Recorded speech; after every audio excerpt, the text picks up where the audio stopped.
Okay, let's kick things off. Okay, my name's Brad Gilbert and welcome to the Forex Trading Made Simple presentation. Now, the whole basis of this is to give you some bit more understanding around the simple trading principles that you need to follow. Now, my experience, I started at Citibank back in 1990, would you believe, back in Sydney, and I was moved on to London about 95, over to New York in 99. Then I was back in Sydney in the 2000s to head up the Commonwealth Bank team, and then also ran the Asian trading desk for TD Securities. So I've got a fair amount of experience in this area to sort of give you a bit of advice and a bit more understanding. So coming back to yourselves, okay, you're either new to FX trading, an experienced FX trader and looking for a refresh, or keen, but you just don't have any time. But the key focus, this is for everyone. This is our current members. This is people who have been looking at this for a long time and asking themselves the question, should I do this? Well, the answer is, if you want to make money, yeah, definitely. Okay, that's the key aim to it. But one of the key things is there's so many strategies out there. I mean, and there's so many different things happening in the market. What we're trying to do is isolate the best trading opportunities. Okay, and if you can get that understanding and capital management under your belt, well, then you're going to have a fair chance of becoming a successful trader. But what you're doing is you're rolling around with the market and the dynamic nature of the market. But what we predominantly try and show you is the strategies the bankers use, so you can get an understanding, get some structure around your trade plan and your capital management, most importantly, and then attack the market from there. All right, but the general plan is very simple. Okay, buy low, sell high, right? Sounds easy. It can be a little bit difficult once you get going if you don't find those key entry levels. And what we're looking for with the key entry levels, whether it's through technical analysis, through economic data, or central bank announcements and these sorts of things, we're trying to isolate the low risk, high probability trading opportunities. Now, these opportunities aren't in the market every day. What you have to do is you have to be patient to wait for them. And some of these times is when you're at work and you actually miss some of them, and that can be quite frustrating. But sitting in front of the computers all day can be quite detrimental. You need to be fresh in front of the computer to analyze and make trading decisions. If you've been sitting in front of the computer all day, you could actually, miss something that's happening in front of you just because you're too close to see the action. Now, the simple trading strategies. What we're looking for is you need a full toolkit of strategies. Whether you're looking at simple trend lines, whether you're looking at economic data, whether you're looking at Fibonacci's, whether you're looking to scalp the market, there's a whole range of strategies you can use, but you need to have a basket of strategies because the market is different at different times of the day and different times of the week, different times of the month. So having a toolkit of strategies will enable you to take advantage of different market events and circumstances. It will definitely allow you to trade in all market conditions. Okay, so that's the key part to having a bunch of strategies. Looking at your basic technical strategies, your break trade, your range trade, your trend trade, and your false break trade. Well, yeah, they're your core structure. But what you need to do is specialize and look at the market in a particular way to take advantage of particular opportunities, whether they are coming from equity markets, whether they are coming from economic numbers, or central banks for that matter.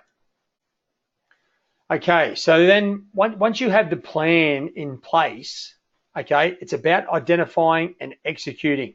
You need to get clinical with this. You need to get very tough and disciplined with yourself to make sure that you don't overtrade.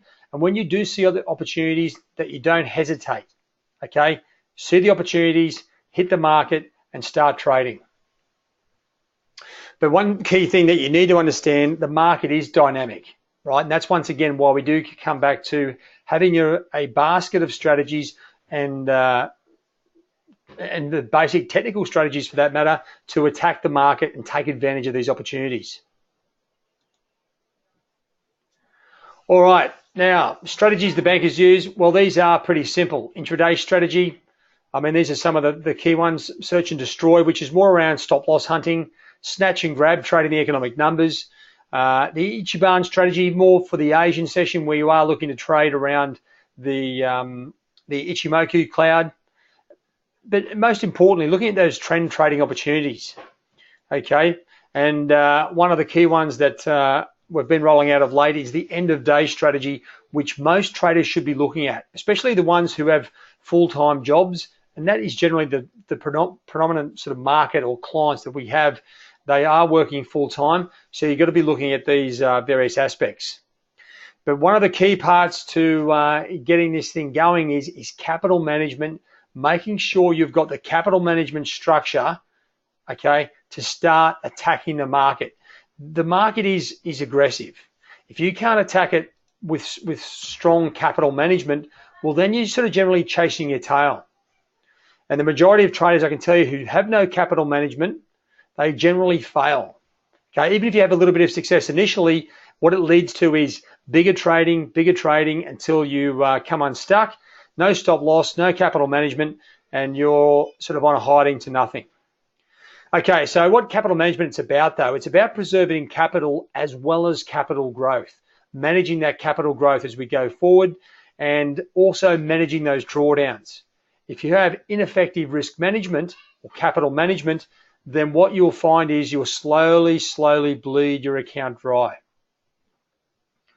Okay, so looking at the capital management structure that we have, okay, capital at risk, okay, the standard approach, if you're looking to be a little bit conservative, you know, risking 1%. And what you should be looking at is making 3%.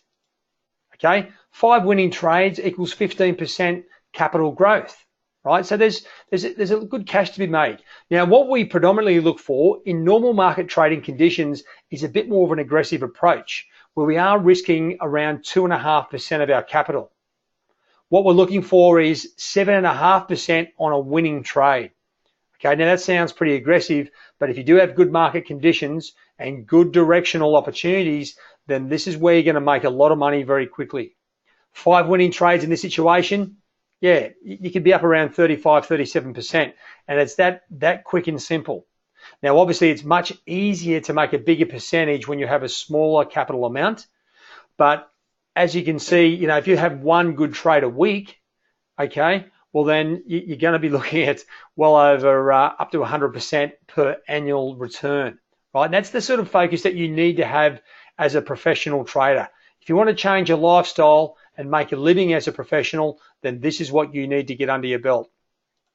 All right, but let's just bring this back into reality. Now, I can throw up, you know, big percentages and all those sorts of things.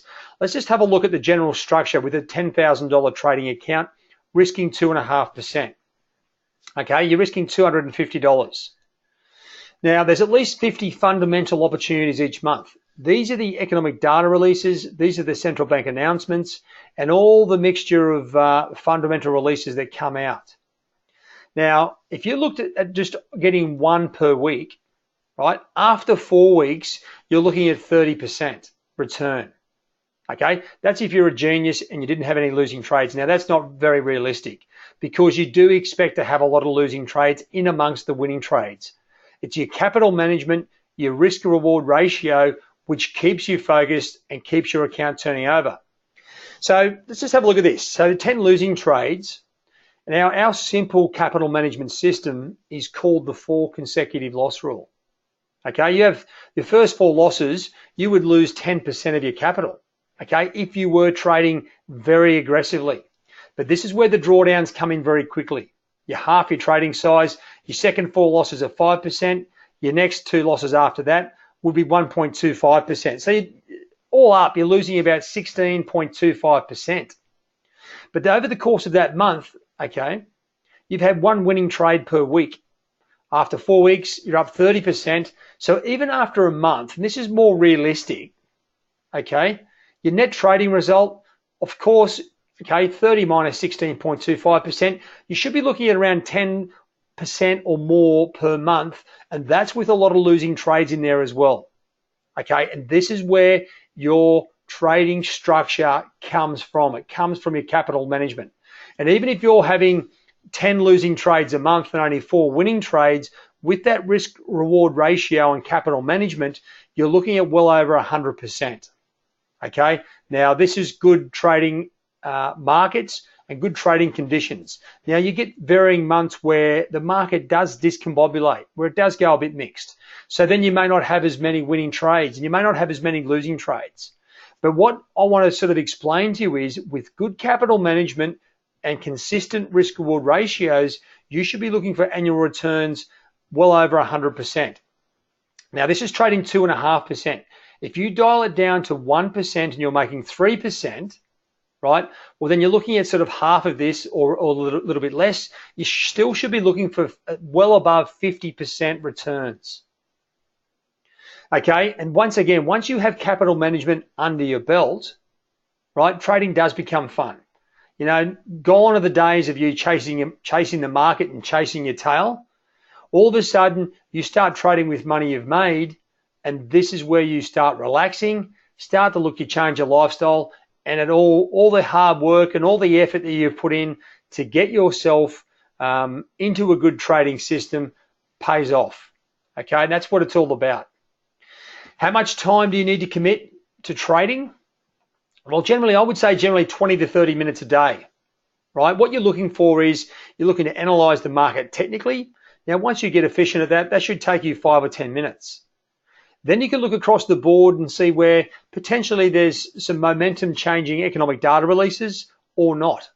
Okay, and you're looking to combine the direction that comes from the fundamentals with the entry levels that the technicals provide, and that's where the best trading opportunities are. Okay, and you're looking at 20, 30 minutes a day to allocate. It's not a lot of time to get into a good trading system and lifestyle. Of course, there's an educational process in amongst this. At the start, you'll be spending a bit more time looking at the markets or going through and getting that understanding. But once you do have the understanding, 20 to 30 minutes a day is all you need. All right, and that's pretty much where I want to leave off the whole sort of educational side as much as Forex trading made simple, and bring it back into the actual reality of the actual markets themselves. Okay, so what you need to be doing is just looking at the market, looking for opportunities. Now, I'm looking at the European session here, and I'm sort of going to get a little bit expansionary. We do have a mixture of numbers here. There's some French economic numbers which have just come out, a little bit mixed. Okay, that doesn't really provide us too much of an opportunity with this mixed bag, but understanding that French numbers themselves are, you know, minor numbers. It's the German numbers that really make a difference to us, and that's where your direction should come into. Looking at the equity markets and knowing the influence they're having, there's a massive push down, drive down in sterling at the start of this European session, and it's more on the back of the Brexit issue. Okay, and so what we're seeing is a big shift down here in sterling, and it's having a bit of an impact across the board on a number of currency pairs. Now, a lot of these currencies, this is one of the key parts to understanding which currency pair to trade. Now, the major currency pairs that are against the dollar generally correlate. And if you have a look at the situation here between Aussie, Kiwi, Euro, and sterling, they all positively correlate. Aussie's off, 20, 30 points. So is Kiwi. Sterling is off almost 90 points on the back of this sort of geopolitical situation that's driving the markets. This is the one here that is the focus. It is pushing Euro down, but what we are seeing is if I just come back over to the European page, you'll see Euro Sterling, which is going up, and this is slowing the move down in Euro. Okay, that's why Euro is not going too far and Sterling is going a lot further, because this is a bit positive for Euro and negative for Sterling.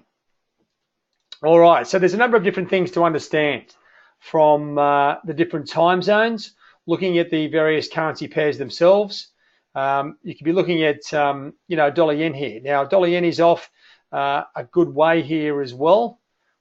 And you can see there's not too much influence at the moment on the dollar index. This would be a nice sterling yen move. And as you can see, sterling yen is off, well over 100 points. So what we want to do is, if you can get your technical analysis correct, and then start to build some knowledge around the fundamental aspects of the market, then you can isolate the best trading opportunities. To me, at the moment, Euro is a much better opportunity than the Aussie and Kiwi because these currency pairs are trading mid-range. Dollar yen, well, we know this is going to be a good opportunity as it comes up towards the cloud. I'm actually almost more inclined to be looking to buy here, especially with the BOJ sitting under 111. All right, and this is the focus, and the way you should be looking at the market is moving with the market. So as we come into this European session, which has just opened, we are now looking across the major European currency pairs because that's where the major action will be. All right, so this is it. It's a relationship between understanding the currency pairs, all right, understanding the general backdrop of the news and how that influences the various currency pairs, and then trying to pick off the nicest low-risk currency pairs at the moment. Now, this situation here, if I just blow up sterling, okay, now we've got UK CPI numbers coming out in just over an hour. Now, this situation is going to make that trading opportunity somewhat obsolete, okay? The volatility around this geopolitical event and the fact that the currency is trading mid-range is already telling me it's a warning signal just to beware. So I'll probably sit back and watch sterling until there's some greater clarity around the actual currency itself. Okay, and this is what you've got to be able to identify when the currency pairs are looking good to trade and when they're not. All right, okay, so let's get a few questions rolling there. This is really an Ask Me Anything sort of situation. So, yeah, for some of those members, Toddy, I'll come back to your Fibonacci levels tomorrow. That's a really good one. And Mark does look at those very closely in London. He's a bit of a Fibo expert. All right. Okay, John, you've got a question there coming up. I also have David's got a question about the drawing trend lines. Okay. Now, how do we draw these trend lines? Well, let me come back to the Euro just briefly. Now, the trend line progression or drawing trend lines is an ongoing event. As the currencies move around, we're constantly updating the trend lines to sort of find out where those key levels are. Okay, so what we're looking for is isolating the highs, okay, and matching up those with the previous highs. That gives us resistance. And when you're looking at the lows here, you're looking at hooking up with the absolute low. Oh, let me just fix that one up. Okay, and then finding the next low, and that's the start of your support trend line. Now, when it comes to drawing trend lines, you really need to have 3 trend lines to really give it some sort of significance. In this situation here, this is close enough is good enough. This was the previous high before we've just had this recent high.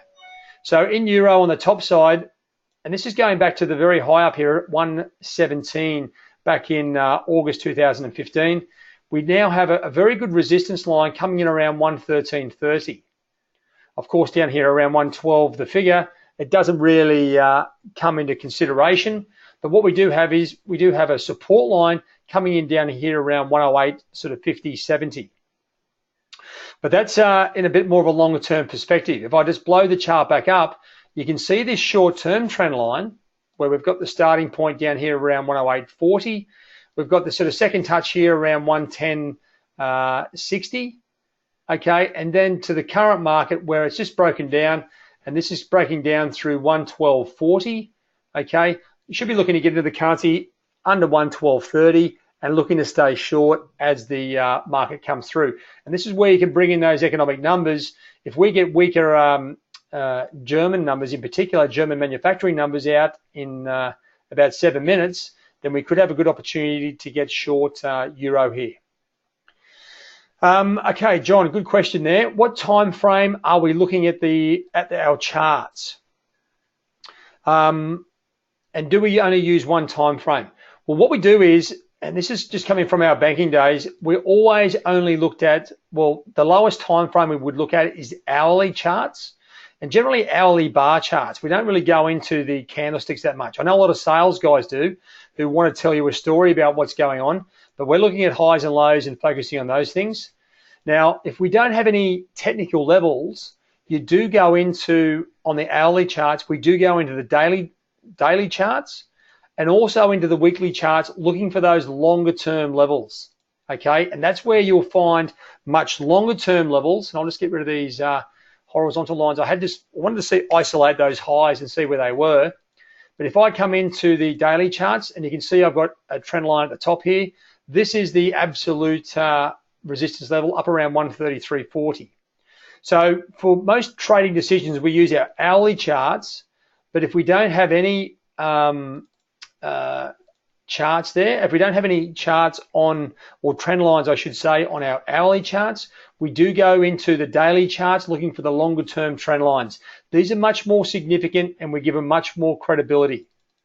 Okay, as you can see, there's a bit of a crossover here with a long-term trend line and a short-term trend line, which is the red trend line. That's why I've given those two trend lines a little bit of a difference there as well.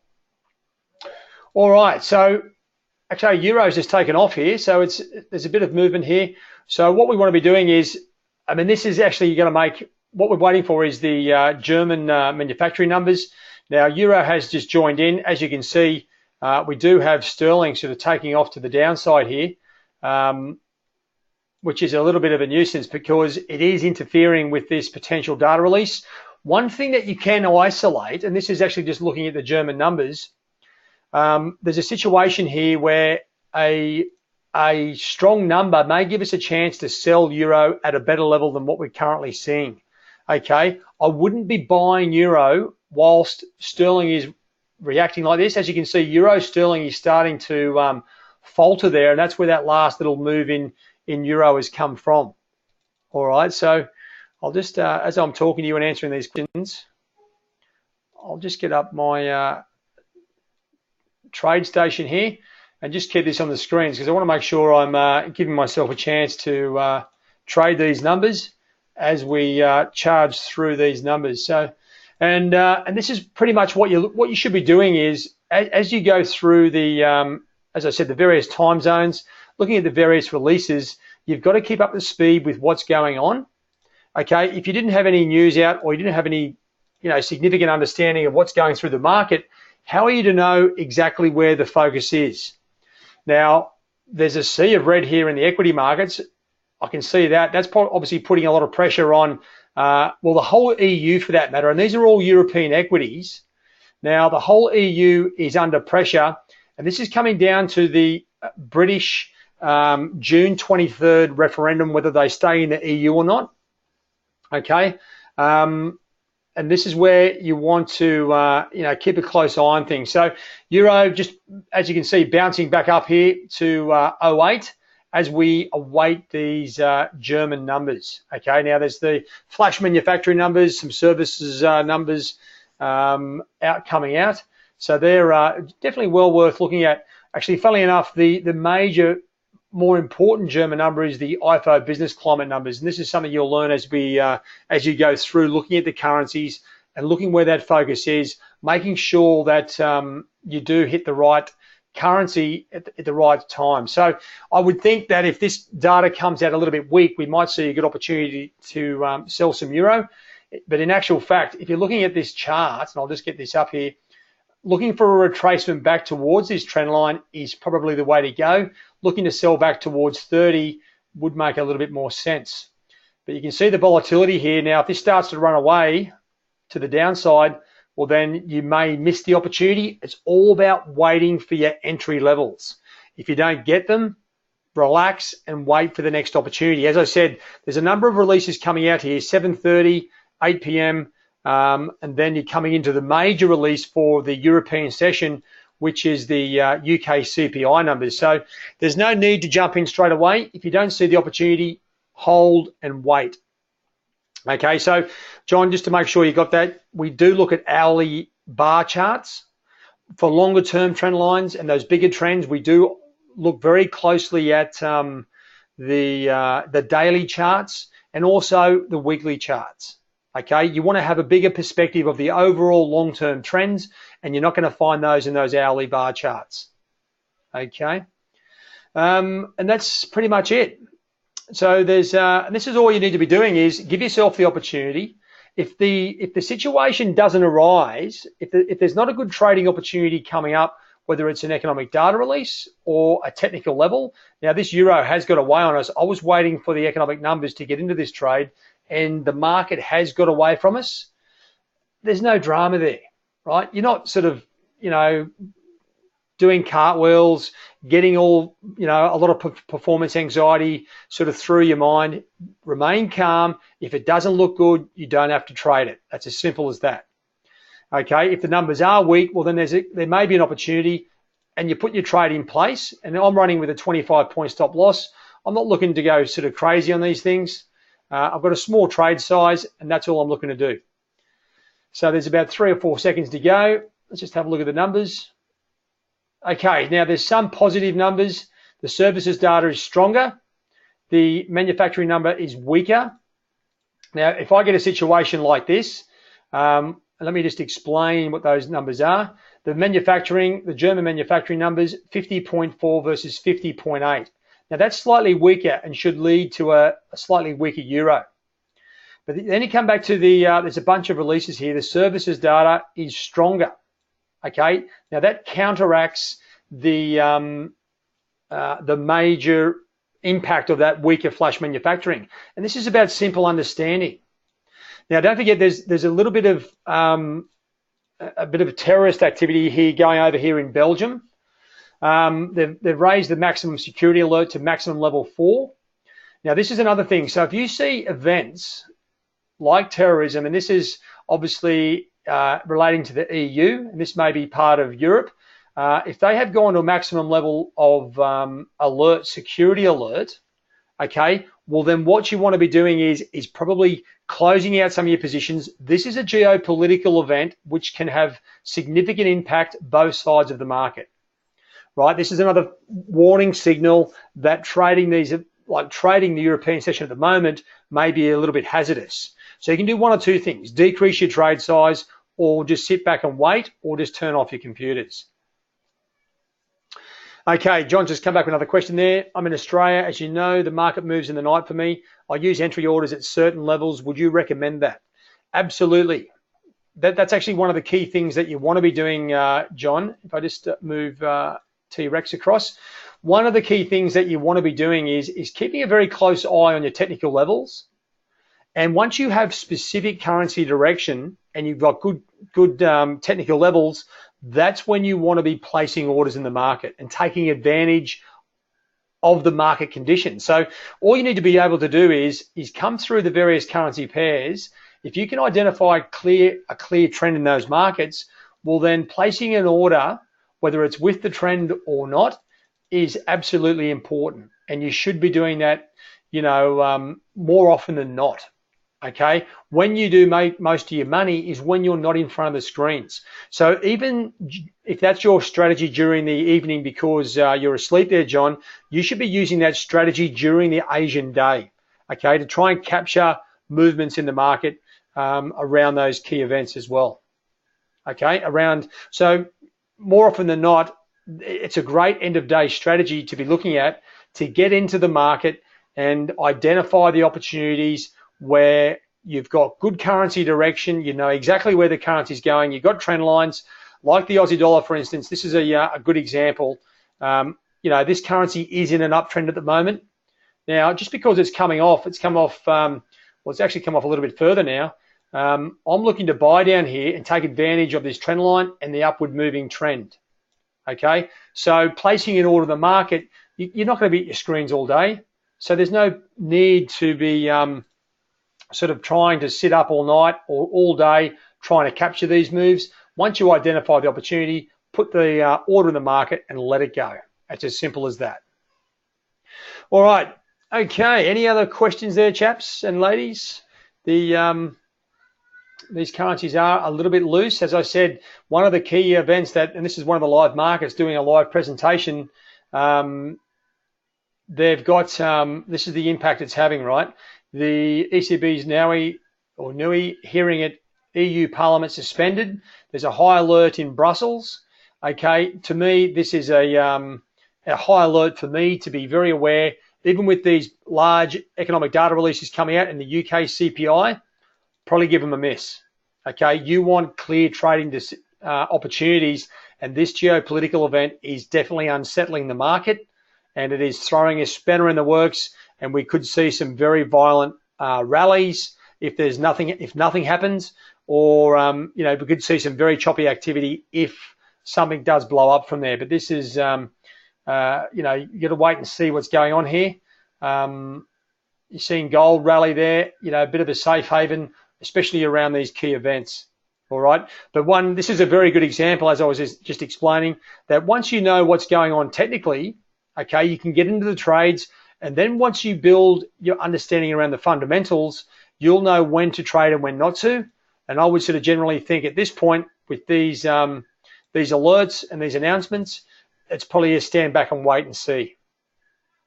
All right, guys, I hope that webinar's answered a lot of your questions.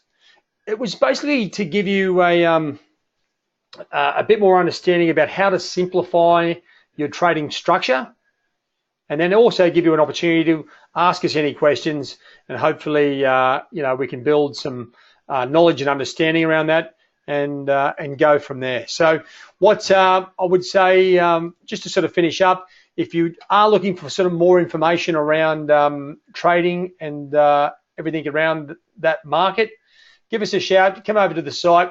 I can tell you what you can do as well. We have finally managed to get the new software in place.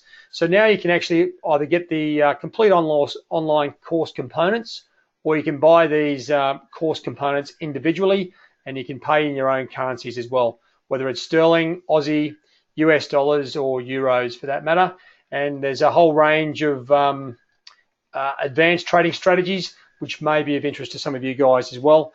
They are for specific trading opportunities in the market, but take a look and see if they suit your trading style. G'day, Nick. How are you, mate? Yes, quick question. All right. The euros just continues to drift a little bit lower there. I'm a little bit surprised. If anything, if I had got into that trade just below that trend line, I've got to say, I would have gone back in there and gone down to, well, I probably would have been out by now with these warnings as well. Okay, so Nick said it's just got a question here too. With our team, actually this is a good question, and it comes back into the individual traders versus looking at funds management. So with our current team, we're up 25% in our capital management. Now, the capital management I went through there too with the Forex Trading Made Simple. This is as an independent speculator. Now, trading funds management, and this is our funds management arm, you've got to have smaller parameters. Bigger funds want returns of around 10 to 15%. If you can get those, then you're looking very good. So the general capital management structure around this is a lot more tighter. It's around, you're risking sort of 0.5% on separate trading opportunities.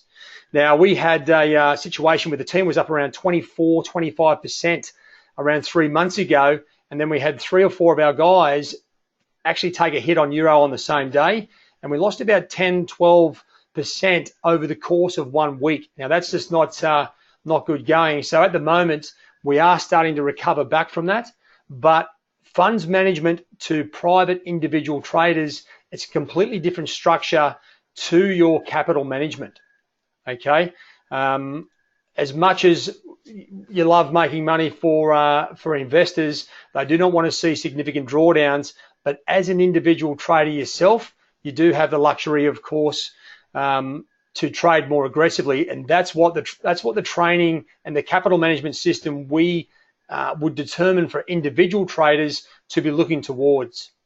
If you do get upskilled and you get into a professional stage like Nick's getting to, then you are starting to trade institutional funds, and then that's when your funds management, you need greater experience and greater knowledge around capital management, and the expectations of those fund managers to really trim in your trade size, because they don't want to see any volatility and they want very small returns for their capital.